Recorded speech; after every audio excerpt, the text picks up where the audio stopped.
A dagger of betrayal glinted in the morning light, but its blade wasn't sharp. It was covered in words. "Sign it, or bugger off," my husband sneered, waving papers in the home I paid for entirely. He smiled with a condescending grin, as if forcing me out was a win. I signed, put my keys on the table, and walked away, leaving him with his illusion of victory. The next morning, the sharp cry of his elite lawyer ripped through the air at 7 a.m. "Do you have any idea what you just let her do? We need to talk about the house." Leo's voice sliced through the darkness, and I found him sitting in my office chair, fully dressed, with a briefcase at his feet. He had arranged my own financial documents on the desk, bank statements, mortgage papers, the title deed, as if they were evidence in a court. "I've run a few numbers," he continued, pulling a new legal pad covered in figures. "It's time we discuss who really owns what in this marriage." The briefcase was new, brown leather with combination locks, the kind of accessory worn by blokes who want to look important in meetings they'll never attend. Leo positioned himself behind my desk, as if he belonged there. The same desk where I built Almeida and Vasconcelos Consulting from the ground up, turning it into a 7-figure business. The morning light from the window highlighted dust motes floating between us, and I noticed he'd moved my achievement awards to make room for his legal pad. "You went through my files." It wasn't a question. This was the locked cabinet where I kept original documents, multi-million-dollar contracts, and confidential client information that required NDAs just to discuss. "Our files," Leo corrected, tapping his pen on the pad. "Marriage is a partnership, Charlotte. 50-50. That's what my lawyer told me." Those words hung between us as I took in the man I'd married 4 years earlier. Leo wore the charcoal suit I'd bought him last year for a job interview he'd canceled at the last minute, claiming the company wasn't prestigious enough for his vision. His hair was slicked back with the expensive pomade from my bathroom drawer. Even his posture was different, straighter, rehearsed, like he'd been practicing this scene in the mirror. I walked closer, watching how he'd arranged my documents into neat stacks. The mortgage statements showed every payment I'd made before and during our marriage. The property tax records were in my name. The title deed was dated 2 years before we even met, purchased with my grandmother's inheritance, from a woman who worked 3 jobs to save Ness every cent. "Your lawyer," I repeated, picking up the Coastal Industries contract from the corner of my desk where he'd shoved it. That one deal alone had generated more revenue than Leo had earned in his entire life. The same Leo who called lawyers parasites last month when I hired Madeline to review our expansion documents. He shifted in my chair, my custom-made ergonomic chair that cost more than his gym membership. That was different. This is about protecting our interests. Our interests. I put down the contract and picked up his legal pad. His handwriting looked like a child's attempt at cursive, full of swoops and uncertainty. He had scrawled marital assets at the top and listed everything I owned, including things from before our marriage. My grandmother's jewelry. The cabin in the snowy mountains my dad left me. The original paintings I bought to celebrate my first million. Leo stood up, coming around the desk to face me directly. "I contributed to this marriage, Charlotte. While you were building your business, I took care of our home. I supported your career. Took care of our home." I thought of the contractors I hired to fix the leaky roof that Leo never even noticed. The gardening service I paid for because Leo's idea of gardening was hiring neighborhood kids who never showed up. The cleaning service that came twice a week while Leo was at his extended business lunches with his partners who never seemed to have any actual business. "Is that what you told your lawyer?" I asked, spotting a business card for Garrett and Associates peeking out from under the mortgage papers. "That you took care of our home while I worked?" "I made sacrifices," Leo said, his voice rising a little. "I put my career on the back burner for this marriage. The career that never existed. The consulting business that never had clients. The app development company that never developed apps. The investment advisory service that never advised anyone, because Leo didn't have the necessary licenses and showed no interest in getting them. I walked to the window, looking down at the garden I'd designed and paid for, where I'd planted roses from my grandmother's home after she passed. The same home she left me enough money to buy this place, back when Leo was still living in his brother's basement, talking about potential and opportunity while playing video games until dawn. "The house is mine, Leo," I said calmly, watching Mr. Wilson walk his poodle past our driveway. My driveway. It was mine before we met. The title deed is in my name only. I paid every mortgage payment, every repair, every improvement. "We're married," Leo said, as if those two words erased years of financial records. The law says premarital assets remain separate unless they're commingled." I turned to face him. I was very careful not to commingle. Leo's face reddened. He picked up a stack of bank statements, waving them at me. "This shows transfers to the joint account. You put money in our shared account every month for household expenses, groceries, bills, your personal spending. All documented, all separate, from the mortgage and property taxes that I pay from my business account." He slammed the papers down on the desk, his rehearsed pose falling apart. "I deserve something for these 4 years. You can't just what, Leo?" I picked up the title deed, holding it up to the light. "I can't keep what I bought with my inheritance? I can't keep what I paid for every month while you were at the gym, having lunch, at networking events that never led to anything?" Leo grabbed his briefcase, fiddling with the combination locks he'd probably set yesterday. "This isn't over. Tom Garrett is one of the best divorce lawyers in the state. Tom Garrett advertises on bus stop benches," I said, remembering the yellow placards I'd seen in the city. "He's been suspended from the bar twice for ethics violations." Leo's face went pale. "How did you—" "I run a consulting business, Leo. I research. It's what successful businesses require." I took my documents from the desk, arranging them back into their proper order. "Something you'd know if any of your ventures had ever progressed beyond a PowerPoint presentation." He just stood there, the briefcase clutched to his chest like armor, the morning light making him look younger, more like the charming bloke I'd met at that conference 4 years ago, the one who talked about dreams and ambition, who made me believe that partnership meant something more than financial contribution. "We'll see what happens when the papers are filed," Leo said, heading for the door. "You might be surprised at what a good lawyer can do." I sat down in my chair, still warm from his presence, and opened my email. 3 new client inquiries, a contract renewal for the Moran Group, and a message from Madeline marked, "Urgent, read immediately." My lawyer, who really was one of the best in the state, had been waiting for this day for months. "Leo!" I called, just as he reached the door. He turned, a flicker of hope in his features. "The locks are being changed when you get home tonight." The locks wouldn't be changed for another 6 hours, but I had more immediate problems.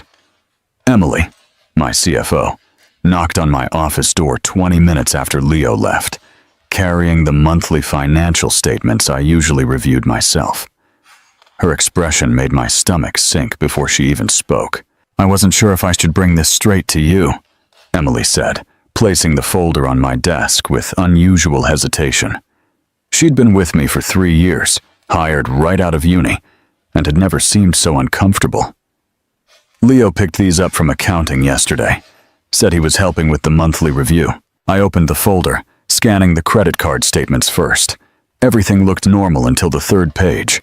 There it was, buried between a lunch and office supplies.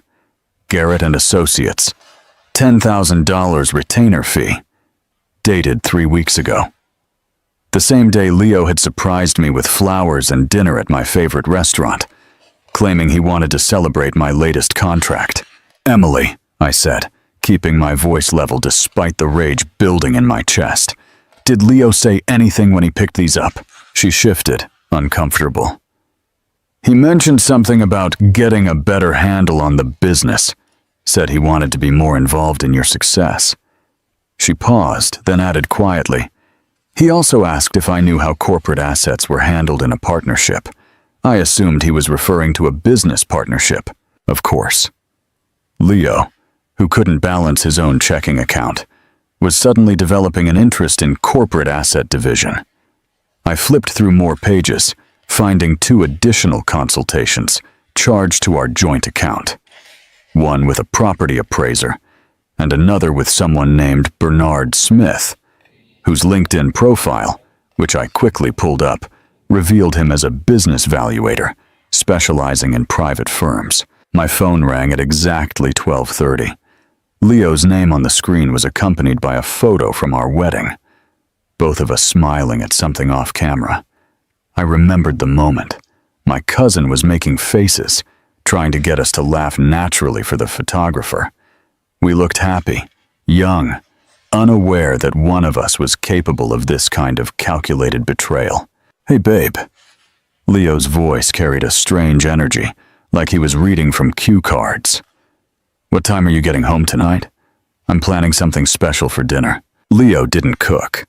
In 4 years of marriage, his culinary accomplishments included burnt toast and, occasionally, successfully reheating a takeaway meal. "Something special? We need to talk about our future," he said, and I could hear paper rustling in the background. "About making some changes that'll benefit both of us." The words sounded rehearsed, probably practiced in front of the bathroom mirror this morning after I'd left.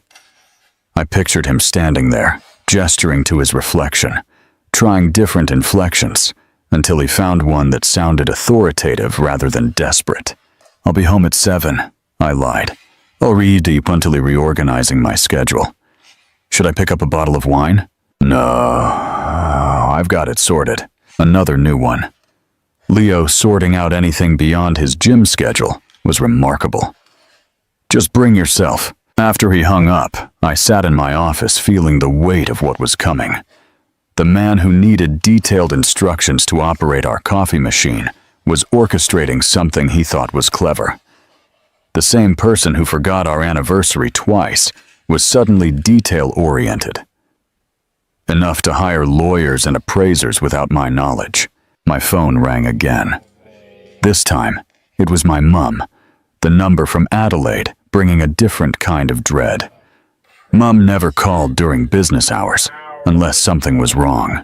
"Charlotte, love, I'm a bit confused about something," she began without preamble. "Leo rang this morning asking about your dad's cabin in the mountains. He wanted to know if the title was in your name or if it was still part of the estate." The cabin. 2 acres of untouched bushland that my dad left me when he passed 5 years ago. Leo had been there exactly once, complained about the lack of Wi-Fi all weekend, and swore he'd never go back. "What did you tell him?" "Nothing specific, but he was pushy. Said he was helping you organize the family assets for tax purposes." She paused, and I could hear her uncertainty. "Since when does Leo care about taxes? Last Christmas he didn't even know what a tax return was." "Mom, did he ask about anything else?" "Your grandmother's jewelry, if it had been formally appraised, if there was documentation." Her voice hardened. "Charlotte, that boy turned up to 1 family gathering in 4 years. Now he's ringing me about title deeds and appraisals." Leo had been at his brother's Bucks party during my dad's funeral. He'd missed my grandmother's 90th birthday because of a networking retreat that turned out to be a weekend of golf. He'd never shown any interest in my family, other than to ask if there were any trust funds he should know about. "Don't tell him anything else, Mom. If he rings again, send him to..." "Me already did. I told him my memory wasn't what it used to be." She gave a dry chuckle. "My memory's fine. I remember exactly what I think of blokes who plot their attacks while pretending to love you." After my mom hung up, I made my own call. Madeline answered on the second ring, her voice crisp and professional, even though I was calling her on her personal number. "Charlotte, I figured you'd be calling. You were expecting this?" "I've been waiting for it since Leo showed up at the Harrington Charity Gala last month, chatting up divorce lawyers during cocktails. Word gets around in legal circles. I thought about that night. Leo had disappeared for an hour, claiming he was networking. I was too focused on securing a donation for the women's shelter to pay attention to his whereabouts. Madeline's fingers flew over her keyboard as she spoke. Let me pull up your files. The AV Equity Fund, established 2 years before your marriage. The house titled exclusively to the fund. Your business incorporated as a separate entity with you as the sole owner. Your prenuptial assets, all documented and never commingled with marital funds. So I'm protected? Better than protected. You're bulletproof, legally speaking. She paused, and I could hear her smile over the phone. Leo can hire every lawyer from here to Adelaide. The documentation is airtight. Then why do I feel like I'm losing something? Madeline's voice softened slightly. Because you are. You're losing the illusion of who you thought you married. That's often a lot harder than losing money. What do you recommend? Let him play his hand. Document everything. Every conversation. Every financial transaction. Every meeting with his dodgy backyard lawyer. Her tone hardened again, back to business. Blokes like Leo always overplay their hand when they think they're winning. Their ego becomes evidence. I thought of Leo sitting in my office chair this morning, arranging my papers like props in his performance. The new briefcase, the rehearsed posture, the canned lines. He wasn't just planning a divorce. He was staging a takeover. Madeline, he's planning something for tonight. A dinner where we'll discuss our future. Then give him the performance he's expecting. Let him think you're completely clueless. The more confident he feels, the more mistakes he'll make. She paused. And Charlotte? Record everything. New South Wales law allows for one-party consent recording. Your phone in your pocket is perfectly legal. I hung up the phone feeling more steady, but somehow sadder. This morning, Leo was my disappointing husband. This afternoon, he was my opponent. By night, he'd reveal himself as something worse, a man who'd spent years sleeping next to me while he plotted his betrayal, practicing his lines in the mirror, convinced he could take everything I built because he saw me build it. I got home at exactly 7 o'clock, my phone recording in my jacket pocket. Its weight was a small comfort against what was to come. The house smelled strange, like soy sauce and something synthetic. Leo had ordered Chinese takeaway, but not from our usual spot. This was from the cheap joint near the highway, the one we'd tried once and swore never to go back to after finding a hair in the fried rice. He had set the dining room table with my grandmother's Wedgwood china, the delicate blue and white plates she'd brought from England in 1952. We'd used them exactly twice in 4 years, our first anniversary and the night my biggest client signed a 5-year contract extension. Leo had complained both times about having to hand wash them, saying it was pretentious to own plates you couldn't put in the dishwasher. Now he moved around my kitchen with an unfamiliar purpose, dishing out chicken chow mein and beef and broccoli onto china that had survived 2 world wars and 3 generations, only to be used as props in Leo's performance. He'd even lit candles, the expensive ones I saved for power outages, and dimmed the lights for what he probably thought was atmospheric, but actually made the room look like a funeral parlor. Sit down, he said, gesturing to my usual chair while he remained standing, a manila folder tucked under his arm. He'd changed suits, this one a navy blue, also purchased with my credit card during last year's failed job hunt. We need to have an honest conversation about our marriage. I sat, noting how he had positioned himself between me. The door, probably something his backyard lawyer had suggested. Establish dominance. Control the exit. Make her feel cornered.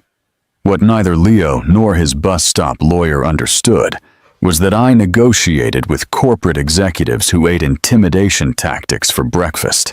Leo cleared his throat and launched into what was obviously a prepared speech. Charlotte, we've grown apart. Our life paths have diverged in ways neither of us anticipated when we said our vows. He took a dramatic pause, the way he'd seen actors do in films. I've been doing a lot of introspection, seeing a therapist, working on myself. Therapy. That was new. Unless he considered YouTube motivational videos professional help, Leo had never stepped foot in a therapist's office. He continued, his voice taking on the smooth cadence of a bad TED Talk. I've realized our marriage has become unbalanced. You're consumed by your work, and I've been left to manage everything else alone. The emotional labor, the household management, the sacrifice of my own dreams to support yours. I reached for my water glass, letting him continue his monologue while I studied his face. He had practiced this in front of a mirror, probably several times. His gestures were too coordinated, his pauses too calculated. Even the way he'd placed his hands on the back of his chair was staged. I think it's best we go our separate ways, he continued, finally sliding the manila folder across the table, nudging aside a container of sweet and sour sauce. I've prepared some papers that I believe are fair to both parties. I opened the folder while Leo watched, his breathing a little quick. The first page was exactly what I expected, a joke of a legal document that looked like it had been downloaded from a template website and filled out with creative interpretations of property law. He was demanding the house, citing his contributions to its upkeep and maintenance. He wanted alimony based on his career sacrifices. He even listed my business as a marital asset, claiming he had been an unofficial consultant during its development. You want half of Almeida and Vasconcelos, I said, not as a question, but as confirmation of his delusion. I was your sounding board on all the important decisions, Leo said, his confidence growing. I attended networking events. I supported your late nights. I sacrificed my own entrepreneurial ventures. I turned to the next page. He wanted my grandmother's jewelry, calling them gifts to the marriage. The cabin in the snowy mountains was listed as joint recreational property. Even my car, purchased 6 months before we were married, was somehow classified as a shared asset. Leo moved closer, standing over me now. This is what's fair, Charlotte. What we built together should be divided equally. I continued to read in silence, my expression neutral, while inside I was cataloging every ridiculous claim, every legal impossibility, every piece of evidence that Leo had no understanding of what he really signed this morning in my office. The papers he'd so carefully arranged on my desk had been a decoy. Documents I'd left accessible, knowing his curiosity would override his limited attention span. Leo's patience was wearing thin. Well, are you going to sign? I put down the papers and looked at him. You want the house? I deserve the house. I made it a home while you treated it like a hotel. And my business? Our business. Built during our marriage. Community property. The cabin in the snowy mountains? Where we made memories as a couple. Each lie was delivered with increasing confidence, as if repetition could turn fiction into fact. Leo spent exactly 1 night at the cabin in the snowy mountains, complained the entire time, and left early, claiming allergic reactions to pine trees that mysteriously never affected him during the Christmas season. I picked up the pen he'd placed next to the papers, a blue Bic, not even a good one, and he recoiled, anticipating victory. His phone was already in his hand, probably ready to text his brother or his gym mates about his successful negotiation. No, I said simply, dropping the pen. Leo's face flushed. What do you mean no? I mean no, I'm not signing these papers. His rehearsed pose cracked like cheap paint. You have to sign. It's what's going to happen. I've made my decision. Your decision? I stood up slowly, matching his height in my heels. Your decision about my house, my business, my inheritance? Leo's hands clenched into fists. Our house, our business, 4 years of marriage makes it all ours. That's not how property law works, Leo. He slammed his palm on the table hard enough to make the china rattle. Don't you dare give me a lecture on the law. My lawyer says. Your lawyer who advertises on bus stop benches? Leo's face went from red to purple. He leaned over the table, his voice dropping to what he probably thought was threatening. You're going to sign those papers, Charlotte. You can do this the easy way, or we can do it the hard way. The hard way. I almost smiled. What does that mean exactly? He straightened up, standing at his full height, and pointed at the door. Sign the papers or get out. This is my home now. I've established residency. I've contributed to its upkeep. Sign it or pack your bags and leave. The words hung in the air between us, exactly as Madeline had predicted. Leo had delivered his ultimatum exactly as his budget lawyer had probably coached him, without understanding that he had just committed several legal blunders in under 30 seconds. All now recorded on my phone. I picked up the pen again, and Leo's entire body relaxed, victory etched on his features. I signed each page slowly, deliberately, making him watch every signature. My name flowed across the signature lines with the same precision I used for multi-million-dollar contracts. Every letter perfectly formed. When I finished, I put the pen down and took my house keys from my pocket, placing them next to the signed papers with deliberate ceremony. My wedding ring came next, the platinum band I'd bought myself when Leo claimed rings were old-fashioned symbols of ownership. The irony was not lost on me. I stood, picked up my handbag, and walked toward the door without a word. Leo called after me, his voice carrying a mix of confusion and triumph. That's it. You're just leaving.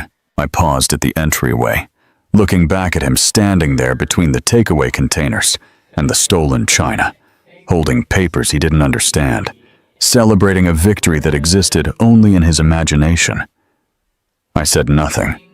There was nothing to say that wouldn't be better delivered through legal channels. 20 minutes later, I was in Madeline's conference room, the room usually reserved for depositions and settlement negotiations. She had stayed late, as promised, and had already set up everything we needed. Coffee in real cups, not the paper ones Leo always grabbed from petrol stations. Legal documents spread across the table in organized sections, each properly tabbed and labeled. Did he say it? Madeline asked, pulling up social media on her laptop. Word for word. Sign it or bugger off. He even pointed at the door for emphasis. Madeline's smile was sharp enough to cut glass. Perfect. Now, let's review what he's been posting while you were at dinner. Madeline's laptop screen glowed with Leo's latest Instagram post, sent just 45 minutes after I'd left the house. The photo showed him holding up a beer in my living room, surrounded by his gym mates, with the caption, "New chapter starts now. Sometimes you just have to remove toxic people to find your peace." Fresh start. My house. Leveling up, He's literally broadcasting the evidence, Madeline said, taking screenshots with methodical precision. Look at this one. She scrolled to another post where Leo had photographed my office, now transformed into what looked like a gaming paradise. 3 monitors arranged on my handmade desk, LED strips running along the walls I'd painted myself. His collection of action figures displayed where my achievement awards used to be. The caption read, "Finally turning this workspace into something productive. No more corporate prison vibes." My phone buzzed with a message from Lucy, my neighbor from 2 doors down. We weren't close, but we shared the kind of polite relationship that involved waving during morning runs and taking parcels for each other. Her message was brief. "Leo's having a real party. Just saw him giving about 10 blokes a tour. He's telling everyone you abandoned the marriage for your career. Thought you should know." Another message came immediately, this one with a video attachment. Lucy had filmed from her kitchen window, capturing Leo on the balcony with his brother and several blokes I recognized from his gym. His voice carried clearly across the quiet street. She chose spreadsheets over family. I gave her an ultimatum, and she just walked away. Can you believe it? 4 years of me supporting her ambition, and she couldn't even fight for us. I left my phone on the marble counter of the hotel suite bathroom. The Grand Hyatt wasn't cheap, but I needed a base of operations that felt controlled, professional, a place where I could think without the emotional weight of memories in every corner. The suite had a separate living room with a desk where I'd already set up my laptop, preparing for what was to come. Mark Evans' name appeared on my phone screen. My CFO rarely called after hours unless something required immediate attention. The transition is complete, Mark said without preamble. All company accounts have been restructured. Leo's access was terminated at 8:47 p.m. His corporate card has been deactivated, and all automated payments linked to it have been suspended, pending reassignment. How many automated payments? 17, including his BMW lease, gym membership, club access, wine storage unit, and something called executive presence coaching that's been charging $2,000 a month for the last year. Executive presence coaching. Leo had told me it was career counseling to help him launch his consulting business. I was funding his life coach to tell him he was special, while he contributed nothing to our home except dirty dishes and empty promises. Document everything, Mark. Create a complete audit trail. Already underway. Also, Leo tried to use the corporate card 20 minutes ago at something called Velocity Sports Bar. The transaction was declined. Of course, he tried to pay for his celebration party with my company card. The same card he'd been using for years to fund his lunches with potential business partners that never materialized into real ventures. My phone rang again, this time showing my sister Emma's face. A photo from last Christmas when she'd visited from Adelaide. Emma was 3 years younger, but decades wiser when it came to reading people. She never liked Leo, though she was polite enough to hide it during family gatherings. What kind of manipulative garbage is Leo trying to pull? Emma's voice was tight with anger. He just rang me, claiming you're having some kind of breakdown, that you've abandoned your marriage and need space to process your emotions. He actually suggested I should encourage you to get therapy for your work addiction. He rang you 20 minutes ago. Had the nerve to sound concerned, like he was the doting husband. Kept going on about how you chose your career over family, that he tried everything to save the marriage, but you were too focused on money to see what really mattered. I walked to the suite window, looking out at the city lights. Somewhere out there, Leo was celebrating in my house, telling his version of events to anyone who'd listen. The villain narrative he'd created, where I was the cold, calculating career woman who abandoned a loving husband. Emma, he's trying to control the narrative before what? Charlotte, what is actually happening? Because the Leo who rang me sounded coached, like he was reading a script. He used words Leo doesn't know. He mentioned emotional labor and relationship equity. Since when does Leo know those terms? Since his lawyer told him what to say. Emma's silence lasted several seconds. He's trying to get the house, isn't he? The house Grand's money bought. Among other things. That pathetic leech. 4 years of you paying for everything while he played at being a businessman, and now he wants to steal what you built. Her voice rose. Remember when Dad was in hospital? Where was Leo? Oh, that's right. On a crucial networking retreat that ended up being a golf weekend. I remember. 3 months Dad was sick, and Leo visited once. For 20 minutes, and now he's ringing me about family values. She paused, her voice softening. Do you need me to go get anything from the house? Important documents? Grand's jewelry? Anything he could damage or lay claim to? Not yet. Let him think he's won for now. Charlotte, I know you. You're planning something. I'm not planning anything. I'm just documenting reality while Leo creates his own fantasy. After Emma hung up, I opened my laptop and logged into our banking app. The joint account showed Leo's spending in real time, $60 at Velocity Sports Bar, declined. $40 at the bottle shop, declined. $20 at the pizza joint, declined. Each rejection was stamped with the date and time, creating a digital trail of Leo's celebration party falling apart. A message from Emily popped up. Leo rang the office asking for access to the company portal, claimed he needed to review partnership documents. Security flagged it as attempted unauthorized access. Partnership documents. Leo, who had never been a partner in anything except spending my money, was already trying to establish a claim to my business. His lawyer must have told him to gather evidence of involvement, not understanding that every login attempt, every phone call, every text message was being logged by people who actually understood documentation. My phone buzzed with another Instagram notification. Leo had posted a photo of my wine cellar, the one I had custom built to house my collection of investment vintages. He had opened one of my bottles of Grange, valued at around $5,000, and was serving it in plastic cups to his gym mates. The caption, "Life's too short to save things for special occasions. Today is the special occasion." Madeline messaged me immediately. "He's documenting the destruction of separate property assets. Keep recording everything." The silence of the hotel room felt strange after years of Leo's constant noise, his video games, his conference calls for businesses that never launched, his motivational podcasts played at volumes that suggested he thought success could be absorbed through sheer decibels.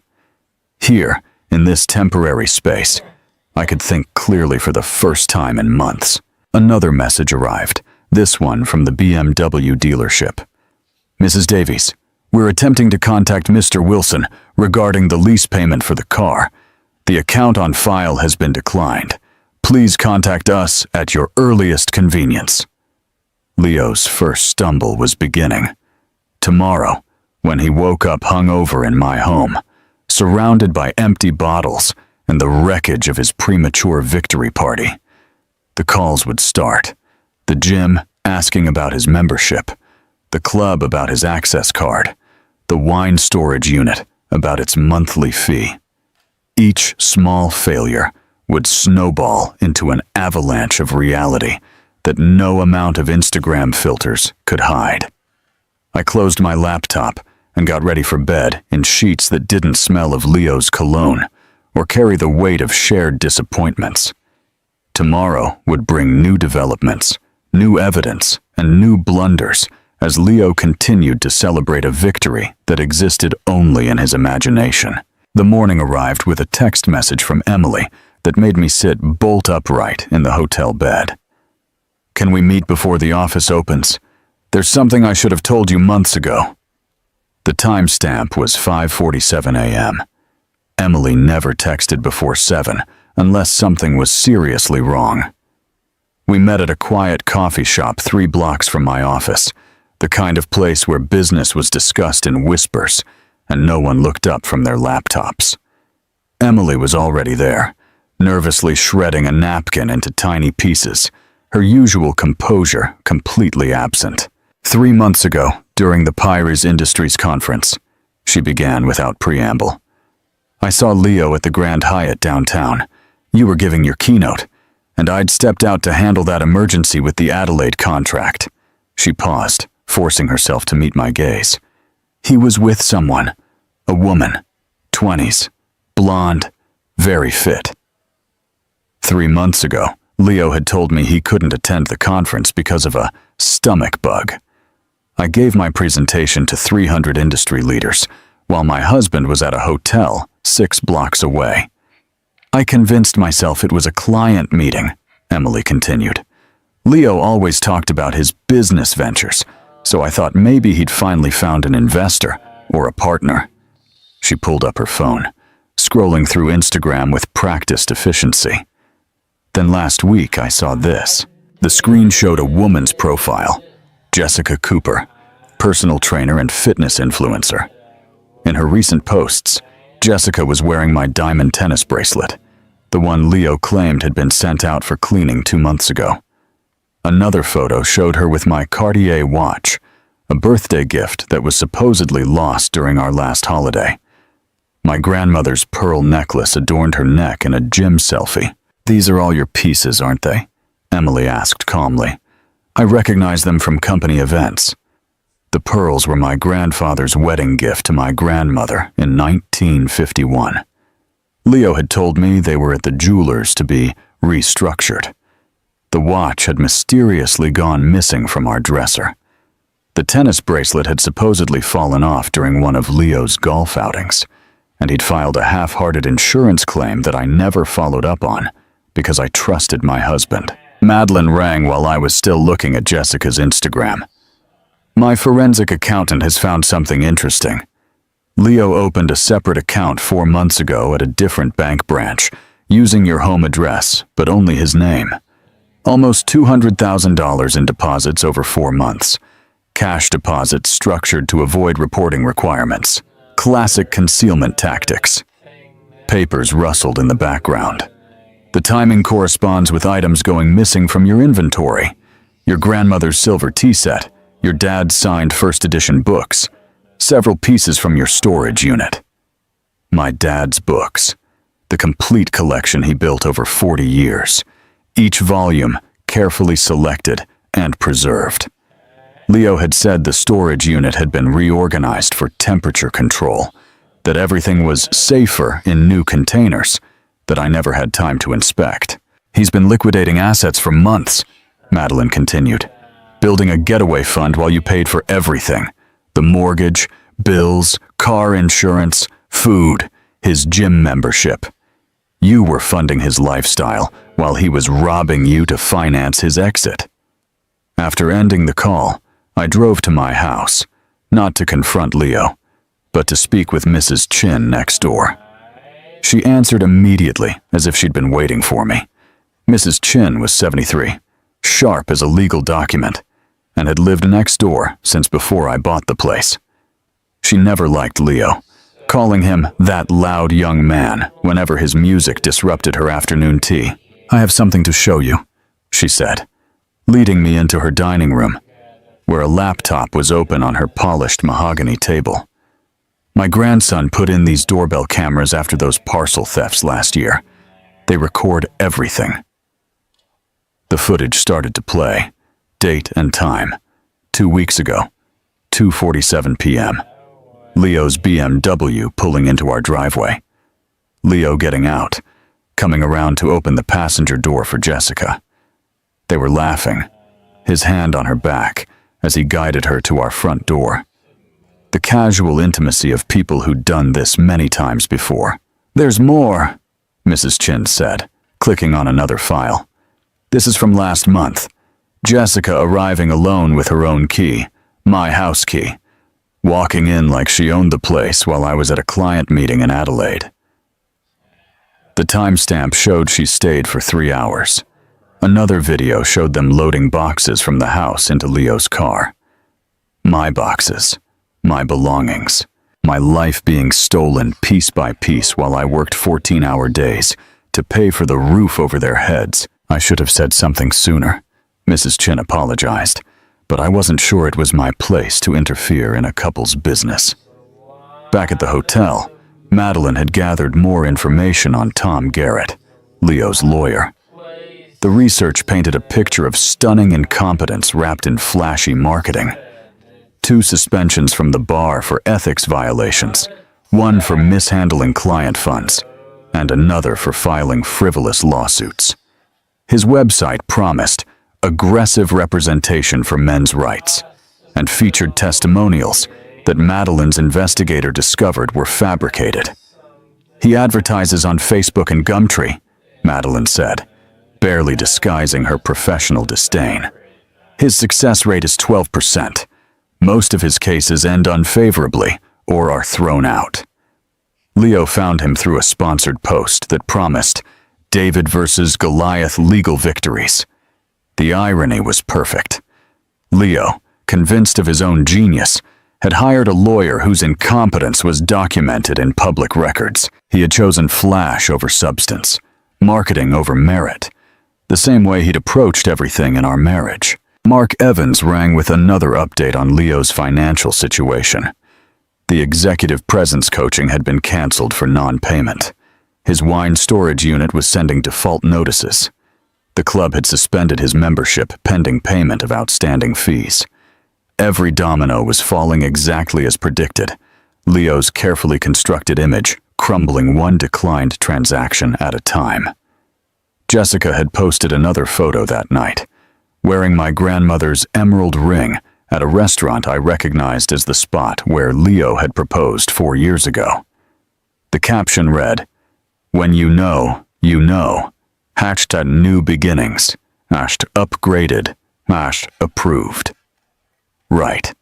As if my life, my success, my grandmother's jewelry were all just temporary placeholders until Leo could trade up for a younger model. The investigation was revealing more than just financial fraud and adultery. It was exposing the systematic planning of a man who saw our marriage as a business opportunity from day one, staying just long enough to position himself for what he thought was a lucrative exit. Madeline and I arrived at her office at 8 a.m., earlier than usual, because she wanted to review the trust fund documentation one more time before the inevitable phone call began. The morning sun streamed in through her corner office windows, illuminating the stacks of papers that represented 4 years of my marriage reduced to asset lists and legal precedents.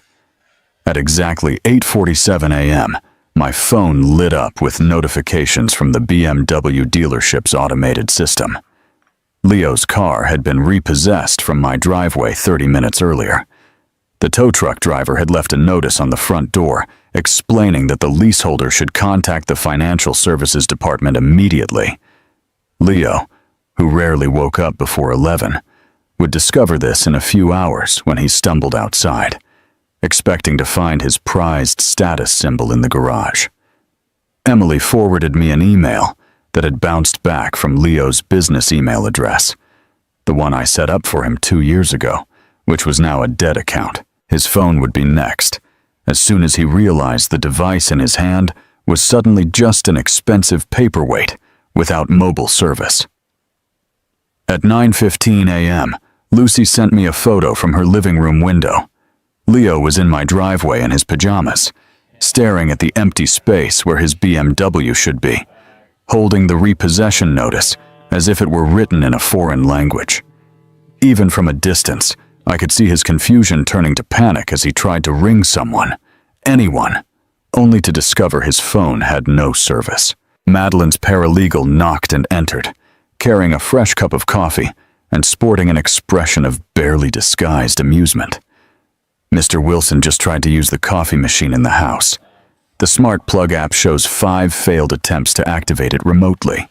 He also tried the television, the sound system, and the automated blinds. Everything was disconnected from his access.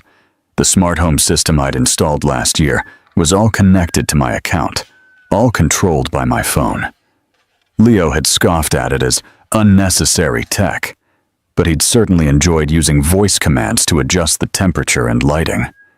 Now he was trapped in a house that no longer recognized him as an authorized user.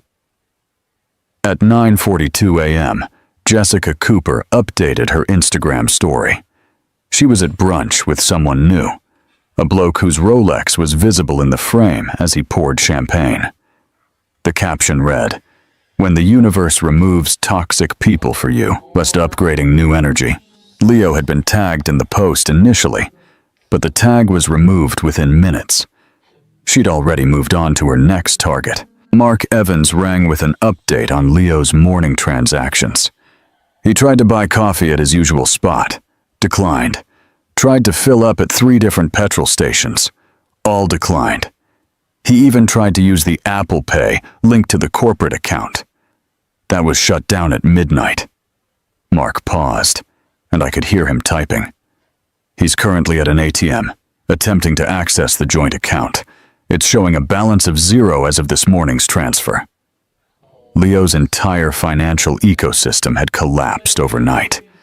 Every card, Every account, every automated payment that had sustained his lifestyle for 4 years had been systematically terminated. The man who'd spent the previous night celebrating his victory was discovering that his empire was built on someone else's foundation. At 10:03 a.m., Tom Garrett's name appeared on Madeline's phone screen. She put him on speakerphone, and we could immediately hear the panic in his voice before he even spoke. Papers were rustling frantically in the background, and someone was typing quickly on a keyboard. "Ms. Madeline, I need some clarification on some documentation that's just come to my attention," Garrett began, his voice noticeably higher than during yesterday's confident threats. "The AV Equity Fund you mentioned. My client was under the impression that the property was a marital asset. Your client signed documents acknowledging that the property was owned by the fund," Madeline replied, her tone professionally neutral, while her eyes gleamed with satisfaction. "His signature appears on 7 different pages, stating his understanding of the ownership structure. But he didn't. I mean, there may have been some confusion about the implications of those signatures." "Confusion?" Madeline pulled up the documents on her screen. "Mr. Wilson signed a separation agreement, demanding sole and exclusive rights to a property he knew was owned by my client's fund. That is a fraudulent document, Mr. Garrett. I'm sure someone who advertises themselves as a specialist in property division would recognize the gravity of that." The typing in the background stopped. We could hear Garrett's breathing quicken as he processed the implications. More papers were shuffled, and then a muffled conversation as Garrett apparently covered the phone to speak with someone else in his office. "I need to review this with my client," Garrett said when he returned, his voice tight. "There appears to be a misunderstanding about the nature of the property's ownership." "There is no misunderstanding," Madeline said calmly. "Your client attempted to lay claim to a property he never owned, using documents he created while plotting to commercially exploit it through short-term rentals. We have his social media posts, his rental listings, and his signed acknowledgement that he understood the ownership structure. Would you like me to forward the evidence file?" Another pause, longer this time. Then, Garrett's voice, barely controlled, speaking to someone in his office but clearly audible through the phone. "Get Leo Wilson on the phone immediately." We heard the speakerphone being turned on in Garrett's office, and then Leo's voice, panicked and angry. "Tom, what is happening? My car's gone. My cards don't work. I can't even make a bloody coffee in my own house." "It's not your house," Garrett said flatly. "It was never your house. What are you talking about? I have the separation agreement." She signed it. Garrett's composure finally broke completely. His voice rose to a near shout, forgetting Madeline and I were still on the line. "Do you have any idea what you just let her do? You signed documents claiming ownership of a property held in a trust established before your marriage. You committed fraud, Leo. Document fraud. She didn't give you anything. You gave her evidence to bury you." The silence that followed was absolute. We could hear Leo breathing on the speakerphone, fast and shallow, as reality finally penetrated his delusions. Madeline unmuted our phone. "Mr. Garrett, we are prepared to give your client 72 hours to vacate, provided he does not damage any property or remove items that don't belong to him. After that, we'll proceed with formal eviction and criminal charges of fraud." Garrett's panicked voice still echoed through Madeline's office as we heard Leo in the background yelling something about squatters' rights and residential tenancy laws. The call ended abruptly, with Garrett saying he needed to review case precedents immediately. Madeline closed her laptop with a snap of satisfaction and looked at me across her mahogany desk. "The eviction notice will be served tomorrow morning at 7, she said, pulling up the police portal on her screen. "Detective Constable Moran has already been briefed on the situation. He's handled dozens of these cases where someone claims possession with no legal basis." The next morning, I watched from my hotel room window as the sun painted the city in shades of gold and amber. At precisely 7 a.m., my phone buzzed with a message from Lucy, my observant neighbor. She attached a video of Constable Moran walking up my driveway in his uniform, carrying official documents that would formally begin the removal of Leo from my property. 20 minutes later, my phone rang. Leo's number appeared on the screen, calling from a landline, since his mobile service had been terminated. I answered on the third ring, keeping my voice neutral and professional. "Charlotte, we need to talk about this situation," Leo began, his voice lacking its usual manufactured confidence. "This has all gotten out of hand. Maybe we should sit down and discuss this like adults." "We did, Leo. You presented me with separation papers demanding my house, my business, and my inherited assets. I signed exactly what you asked me to sign. That was just a negotiation tactic. You know how lawyers are. They always start high." His voice cracked slightly, the desperation beginning to show. "We could resolve this ourselves. Maybe try counseling. Remember how good things were in the beginning. The beginning. When Leo presented himself as an ambitious entrepreneur, temporarily between ventures. A bloke who just needed the right partner to reach his potential. I mistook his confidence for competence, his dreams for plans, his promises for potential. Leo, the AV Equity Fund was established 2 years before we met. Every mortgage payment came from my business account. You signed documents acknowledging that you understood the ownership structure. There's nothing to resolve." His tone shifted from conciliatory to aggressive in seconds. "You set me up. You knew what you were doing all along. This whole marriage was just a business arrangement to you. The marriage was real, Leo. Your contribution to it wasn't.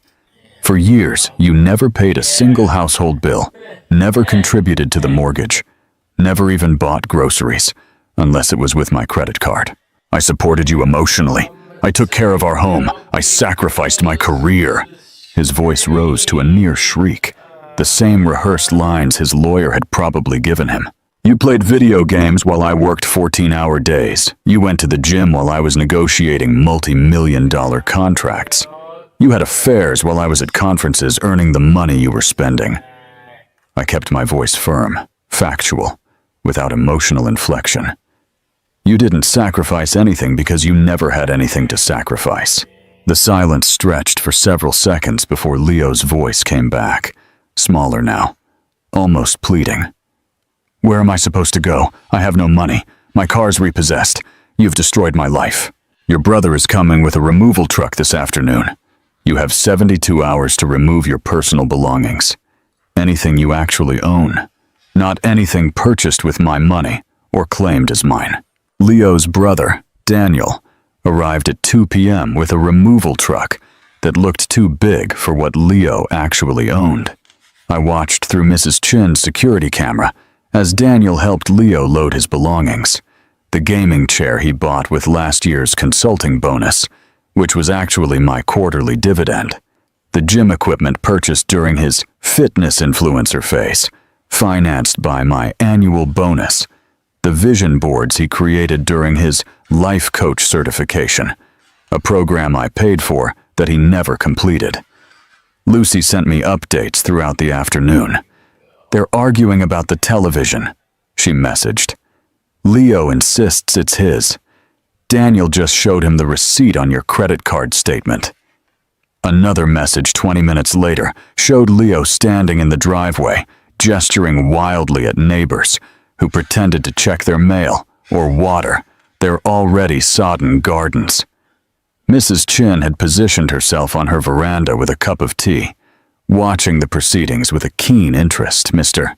Wilson walked his poodle past the house 3 times, each lap a little slower than the last. Leo tried to take the exercise bike, arguing he was the only one who used it.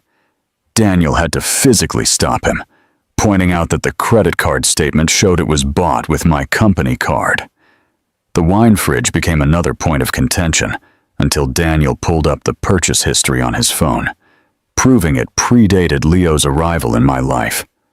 By 4 p.m., the truck contained a pathetically small collection of items. Leo's clothes, most of which I'd bought, but wasn't interested in fighting over.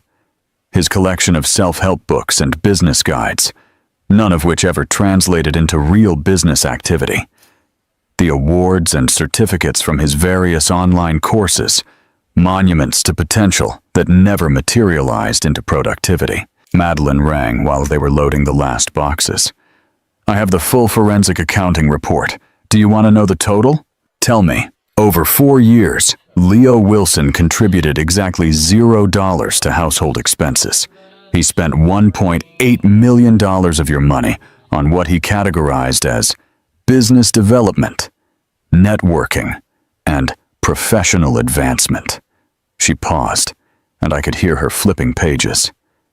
That includes $250,000 on gym and fitness-related expenses, $400,000 on restaurant bills for meetings with potential partners that never materialized, $150,000 on online courses and certifications he never completed, and $220,000 on trips to conferences where he was supposedly building his network. And the rest? Personal shopping, entertainment, and cash withdrawals that coincide with the dates he was seeing Jessica. Every cent documented, every transaction tracked. If he tries to claim any financial interest in your assets, this report will demonstrate that he was essentially a dependent who contributed nothing while bleeding the couple's resources dry. I thought about all those nights I came home exhausted from client meetings to find Leo on the couch, plotting his next great venture while I paid for his dreams and delusions. $1.8 million in 4 years. That money could have funded a scholarship program, supported a women's shelter, or helped genuinely struggling entrepreneurs launch real businesses. Daniel banged on several other doors as the afternoon wore on, apparently looking for boxes or tape or bubble wrap. Leo stood beside the truck, his shoulders slumped, watching his life get packed into a space smaller than my walk-in robe. The man who tried to steal my house was being evicted with barely enough to fill a one-bedroom flat. His empire, revealed as nothing more than borrowed luxuries and stolen dreams. The removal truck disappeared around the corner at 5:47 p.m., taking Leo's meager belongings and his delusions with it. I stood in Mrs. Chin's driveway for a moment longer, watching the empty street where my marriage had just been packed into boxes smaller than my quarterly tax payments. Then I walked back into my house with the locksmith I'd scheduled for 6 o'clock sharp. Robbie from Sydney Security Systems had already done work on the property before, installing the smart locks 2 years ago that Leo never learned how to properly program. He worked methodically, replacing every lock, reprogramming every code, his professional silence a comfort after days of legal battles and emotional confrontations.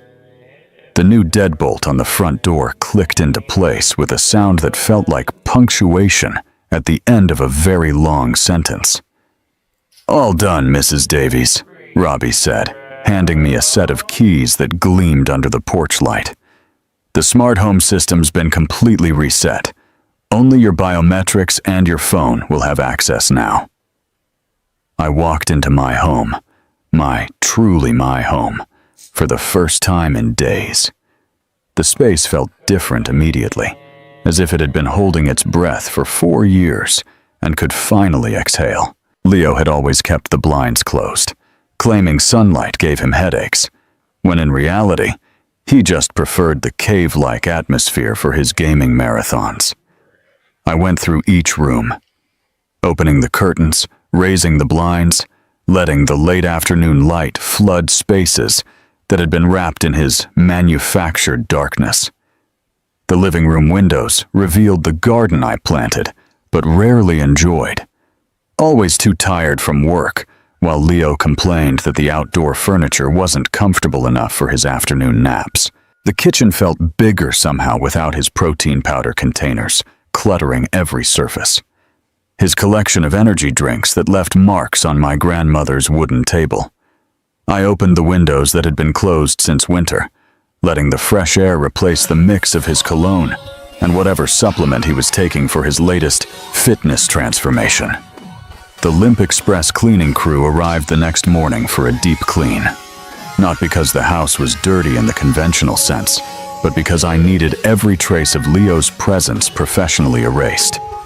They worked their way through each room with industrial-grade equipment, steam cleaning the carpets where he spilled his sports drinks, sanitizing the bathrooms where he left his expensive skincare products that never made him look younger, just more desperate.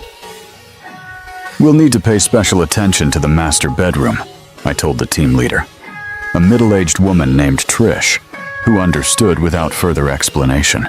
She'd probably seen enough divorce cleans to recognize the particular type of sanitization that had nothing to do with germs and everything to do with reclaiming a space from someone who had contaminated it with betrayal. While they worked, I drove to the storage unit where I'd kept my dad's books and my grandmother's china that Leo had deemed too cluttered for our minimalist aesthetic.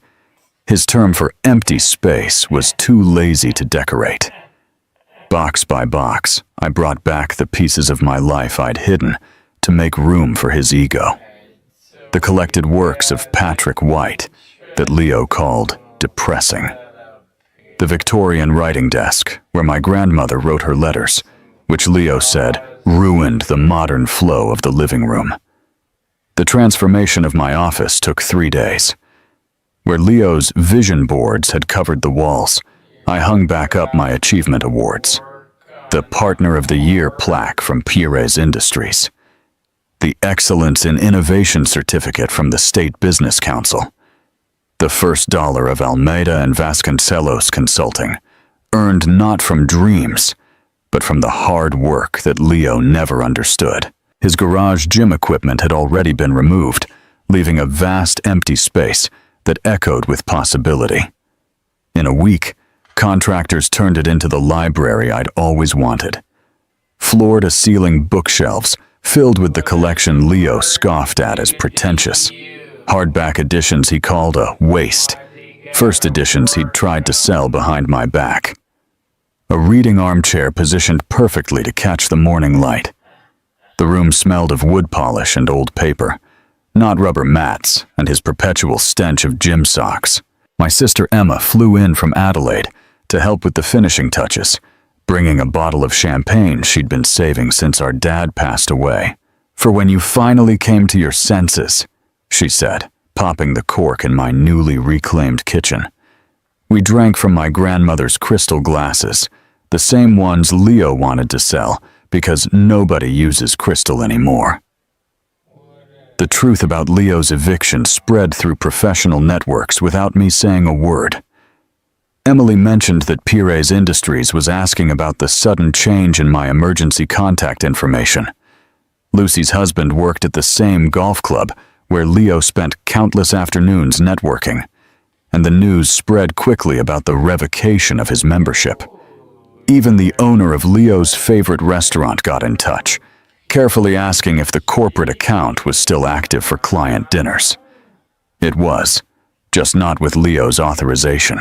Jessica Cooper posted a cryptic story on Instagram about learning to spot red flags, and when someone can't even pay for a coffee. She blocked Leo publicly, making sure mutual connections saw her disdain for him. His carefully cultivated image as a successful businessman crumbled faster than his legal case. LinkedIn showed he'd viewed my profile 17 times in 1 week, but his own profile disappeared after his post about new chapters and new opportunities was screen-grabbed and shared in private group chats with crying and laughing emojis. 6 months later, on a warm September evening, I hosted my first dinner party since reclaiming my home. Madeline arrived early with her wife, bringing a wine that cost more than Leo's gym membership.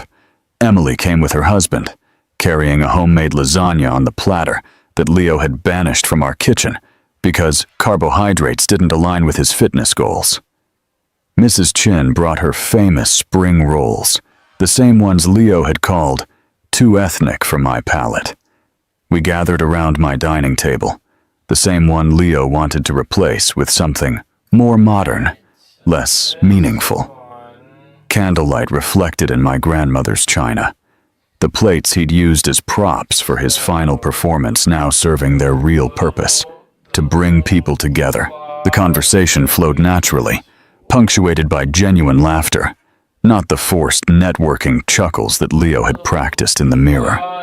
Madeline raised her glass as we finished dessert, a chocolate souffle I made myself in my reclaimed kitchen. "To Charlotte," she said, "who proved that the best revenge isn't destroying someone who harmed you. It's simply protecting what was always yours and letting them self-destruct." The toast echoed through my home, my real home, where every room now held my choices, my memories, my future. Leo wanted to steal everything with empty papers and rehearsed speeches. Instead, he learned what happens when performance meets preparation, when pretension collides with patience, when someone who thinks they're taking everything discovers they never had anything to take. If this story of calculated revenge had you on the edge of your seat, smash that like button right now. My favorite part was when Leo's lawyer yelled, "Do you have any idea what you just let her do?" after realizing his client had signed everything away for a house he never owned. What was your favorite moment? Drop it in the comments below. Don't miss more thrilling stories like this. Subscribe and hit that notification bell so you never miss an upload.